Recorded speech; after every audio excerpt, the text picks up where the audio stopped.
うつ病です。邪念鬱麻呂でございます。今日もですね、私めの YouTube 地獄ポエムの始まりで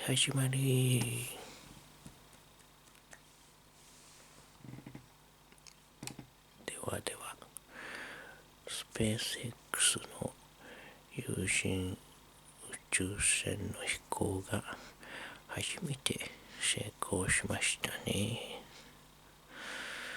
これから大富豪のイーロン・マスクさん以外の富豪たちもですね、宇宙船の打ち上げに参入するんじゃないかなんて言われてますね。はい、言われています。というわけでですね、私うつ病でございますが、結構宇宙とか好きなんですね。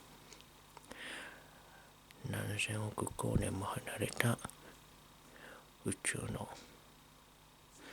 大パノラマに比べたらですね、自分という存在は小さいし、自分という人間の悩みもちっぽけなものなんだって思えるからですね。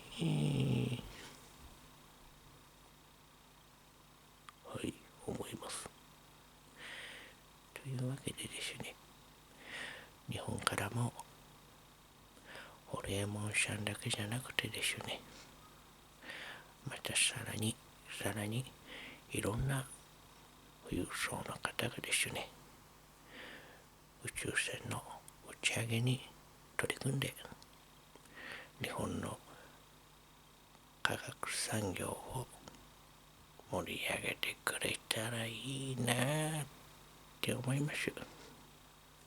ではうつ病 X 邪念鬱麻呂でございました。